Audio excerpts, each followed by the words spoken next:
શ્રી હરિદાસભાઈ બાળકોને ભણાવતા હતા. તેઓ ઠાકોરજીના અનન્ય ભક્ત હતા અને ભગવાનની અખંડ ભક્તિમાં લીન રહેતા હતા.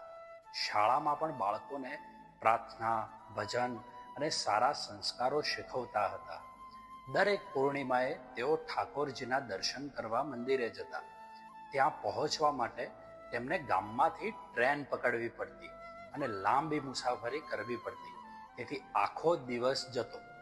એ દિવસે તેઓ શાળામાં રજા રાખતા, પરંતુ જવાના પહેલા બાળક સારી રીતે સમજાવીને જતા કે શું ભણવાનું છે. તેમણે બાળકોને એટલા સારા રીતે તૈયાર કર્યા હતા કે એક દિવસ તેઓ ન આવે તો પણ બાળકોનું ભણતર અટકતું નહોતું. પરંતુ ગામના કેટલાક લોકોને આ વાત પસંદ નહોતી. તેઓ મનમાં ઈર્ષા રાખતા અને કહેતા, અમે તો ફી ભરીએ છીએ અને આ માસ્તરજી દર પૂર્ણિમાએ શાળામાંથી રજા લઈને ચાલ્યા જાય છે. આ તો યોગ્ય નથી.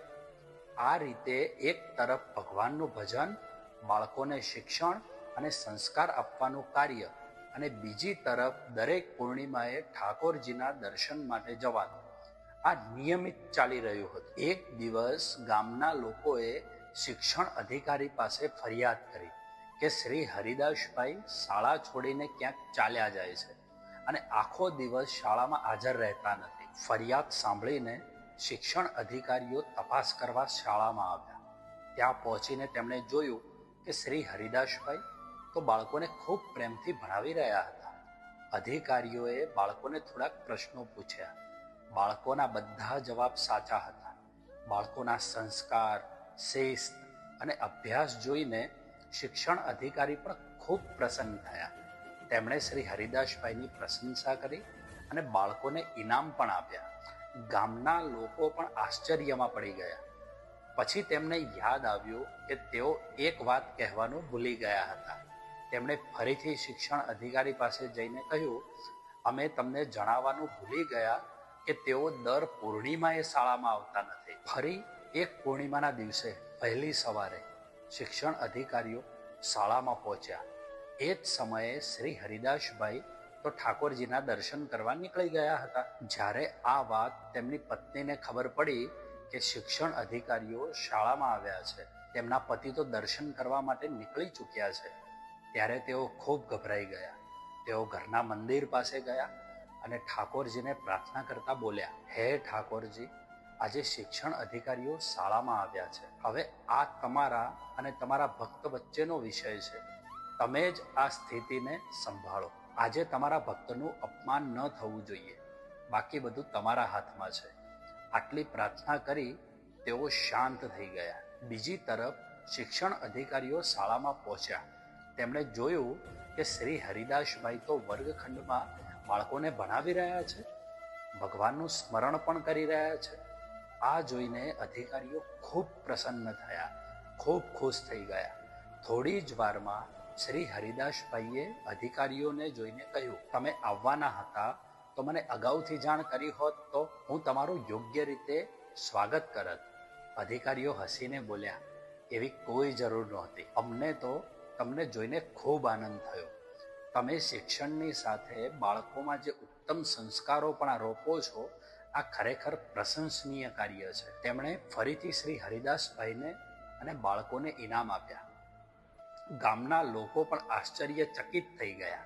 તેઓ વિચારવા લાગ્યા, આજે તો હરિદાસભાઈ દર્શન કરવા ગયા હતા, તો પછી આ શાળામાં કોણ હતું? શિક્ષણ અધિકારીઓ ત્યાંથી વિદાય લઈને થોડે આગળ વધ્યા. ત્યાં તેમણે સામેથી શ્રી હરિદાસભાઈને આવતા જોયા. શ્રી હરિદાસભાઈ પણ તેમને જોઈને ચોંકી ગયા અને બોલ્યા, સાહેબ, તમે આજે આવવાના હતા તો મને અગાઉથી જાણ કરી હોત તો હું ઠાકોરજીના દર્શન કરવા ગયો જ ન હોત. શિક્ષણ અધિકારીઓ આશ્ચર્યમાં પડી ગયા. તેઓ બોલ્યા, આ તમે શું કહો છો? અમે તો હમણાં જ તમને શાળામાં મળ્યા હતા.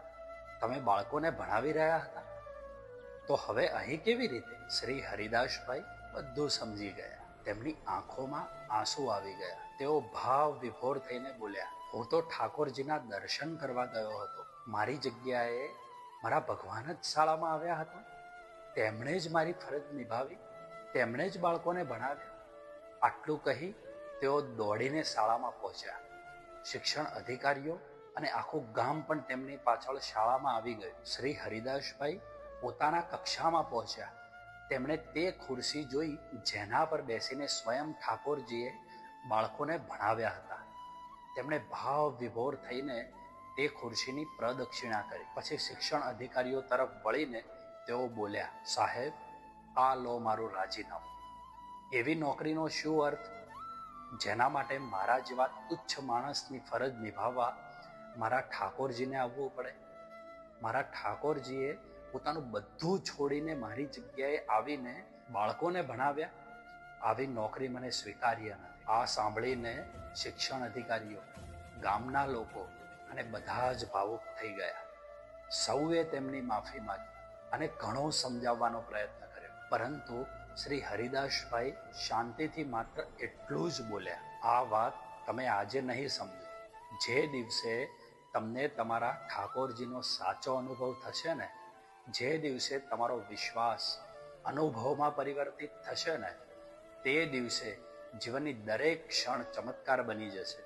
પરંતુ એ માટે સૌથી જરૂરી વસ્તુ છે અડગ વિશ્વાસ. મિત્રો, ભગવાન પોતાના ભક્તને ક્યારે પણ એકલો છોડતા નથી. જ્યારે ભગવાન પરનો વિશ્વાસ અડગ હોય ત્યારે ભગવાન અશક્યને પણ શક્ય બનાવી દે છે. શ્રી હરિદાસભાઈ માટે ઠાકોરજીએ પોતે શિક્ષક બનીને બાળકોને ભણાવ્યા. આ માત્ર એક ચમત્કારની ઘટના નથી, પરંતુ અડગ શ્રદ્ધા, નિસ્વાર્થ ભક્તિનું જીવંત ઉદાહરણ છે. આપણે ભગવાન પાસે માત્ર માંગતા જ રહીએ છીએ, પરંતુ એવો વિશ્વાસ રાખીએ કે તેઓ જે કરે છે તે આપણા હિત માટે જ કરે છે. યાદ રાખજો, જ્યાં વિશ્વાસ પૂર્ણ થાય છે ત્યાંથી ચમત્કારોની શરૂઆત થાય છે. જો આ સત્ય ઘટના તમારા હૃદયને સ્પર્શી ગઈ હોય તો આ વિડીયોને જરૂરથી લાઈક કરજો, તમારા પરિવાર અને મિત્રોને શેર કરો અને આવી જ સત્ય, ભક્તિથી પ્રેરણાદાયક વાર્તાઓ માટે અમારી ચેનલ દીર્ઘ સ્પર્શ 24 ને સબસ્ક્રાઇબ કરવાનું ભૂલશો નહીં. જય શ્રી કૃષ્ણ. રાધે રાધે.